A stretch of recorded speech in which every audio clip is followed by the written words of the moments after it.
C'est ouf parce que hier soir, je vous parlais dans mon vlog de réussir à trouver des choses qui font que je vais pas sur les écrans, genre des activités qui dans mon esprit seraient bien plus cool que de rester sur l'écran et qui ferait qu'en fait par ricochet ça diminuerait, voire ça ferait disparaître mon addiction de cette manière-là en fait. Et ce matin, j'ai reçu un commentaire sous le vlog numéro 9 qui me parlait justement de trouver une passion. Je vous lis juste la fin du commentaire.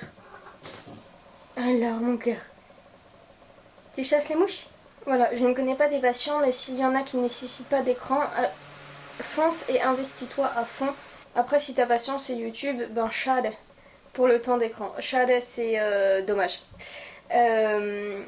Et lui disait que lui c'était la mécanique ancienne.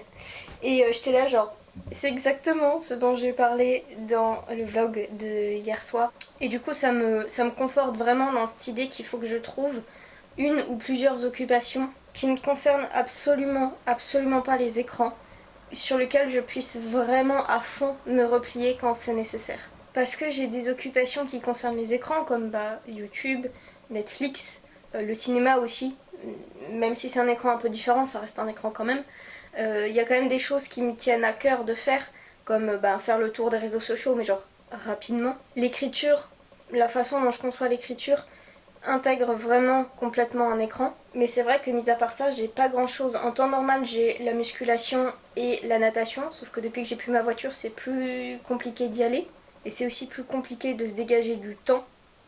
Parce que mine de rien, l'air de tout, la voiture, en moyenne, par jour, sur toutes les activités que je fais au quotidien, etc., me fait économiser entre 1 à 2 heures. Après, je trouve que 2 choses, c'est pas énorme. Et en plus, le sport, je sais pas, il y a un côté où c'est trop dépendant de certaines choses. C'est-à-dire que si maintenant j'ai des courbatures, je peux pas aller soit pas à la piscine, soit pas à la muscu, soit aucun des deux. Et pareil, c'est ce que je disais hier par rapport à la fameuse liste en fait de choses où peu importe ce qui se passe, peu importe peu importe les conditions extérieures, que ce soit parce que j'ai des courbatures, que ce soit parce qu'il fait trop chaud ou trop moche ou trop froid ou trop ou pas assez, tout ce qu'on veut, il faut que je puisse avoir plusieurs activités sur lesquelles me retourner.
Voilà, j'ai plus d'une cinquantaine de trucs. Ce qui représente littéralement 1 an si j'en fais un par week-end.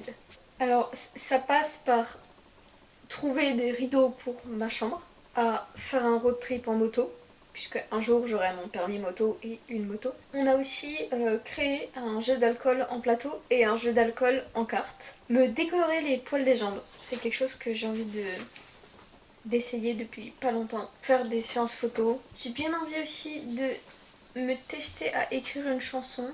Aller à la mer, mais genre la mer du Nord, genre Dunkerque ou Belgique. Enfin bref, il y a vraiment pas mal de trucs. Et je suis contente du rendu. Et ce soir, je vais encore traîner sur TikTok pour essayer de choper d'autres inspi.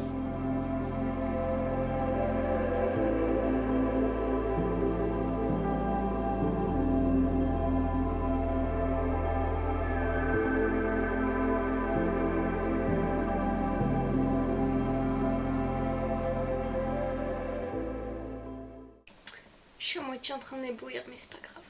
C'est une petite lampe. Bref. J'aime beaucoup trop les petites lampes. J'ai rajouté une dizaine de trucs en plus sur ma liste. Et je pense que, en tout cas pour le moment, je vais arrêter ma liste là. Et puis je vais essayer ce week-end de faire un truc. Même si je sais foutrement pas ce que je vais choisir encore.